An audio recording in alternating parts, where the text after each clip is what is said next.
Hey, doc, I have noticed I have an enlarged prostate, and I've also noticed that because since my prostate has been diagnosed as being enlarged, now my ejaculate is watery and it's no longer thick, right? So let's talk a little bit about how to thicken things up a little down there and what can be causing that. So when you start to realize that it's too thick, one of the best things that you can do is just hydrate a little bit. So that, like if it comes out and it's just basically like a glob of snot, and it's just not doesn't have any liquidity to it, then you want to, increase your water, make sure you're getting a lot of water, because on those days where you're kind of dehydrated, that's what you'll see. But when you're actually getting into a situation where you notice that it's too watery and that the thickness of it has kind of gone away, now you want to think about it like this. So here is a cutaway, a side cut, right? Let me get my model so I can show you that too. It's a side cut. And so what we're looking at here, let me get my pen and get my edit on. What we're looking at here, this is the prostate,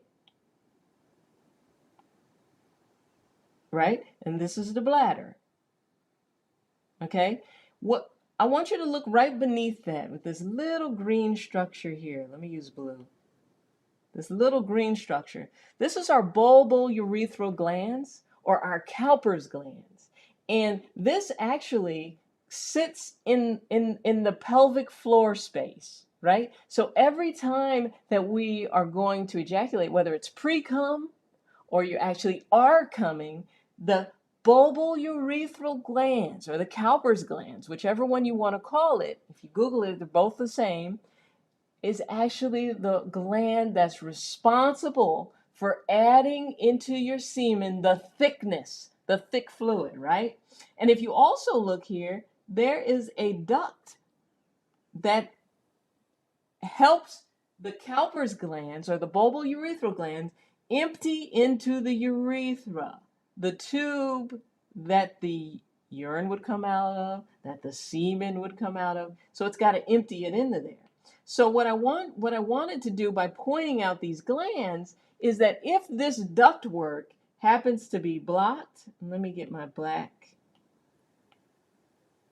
here so that you can see this. If it happens to be blocked, this duct right here, or if something happens to be wrong with the Cowper's glands, you won't get the thickness of the semen. The semen will come out really watery or kind of milky, but not, no mucus, because this is the gland that adds the mucus. So with that being said, let me also show you another way to think about it. So like for instance, if you happen to be doing an external massage of your prostate, remember we are sending vibrations up through the bulbospongiosus muscle right to that little yellow circle that you see there, which is your Cowper's gland or your bulbourethral gland. And believe it or not, ladies actually have a version of this gland so that they too can ejaculate, you know. So this is the gland, and if it's blocked up, you cannot get the thickness there. So my first thing, if you were a patient of mine and you came in and that was kind of your big complaint, you're like, doc, it's kind of watery, I want to kind of get it a little thicker, I would advocate for an external prostate massage where, of course, after we checked and made sure there's no prostate cancer or anything like that going on, and then we would send the vibrations right up through there so that we could potentially kind of dislodge any stone that could be obstructing there, any mucus that could be stuck there, because when that stuff is thick, it can gunk up everything, right? So it could potentially gunk up this ductwork so that you're not getting the mucus secretion into that's added to make it like stretchy and all of that.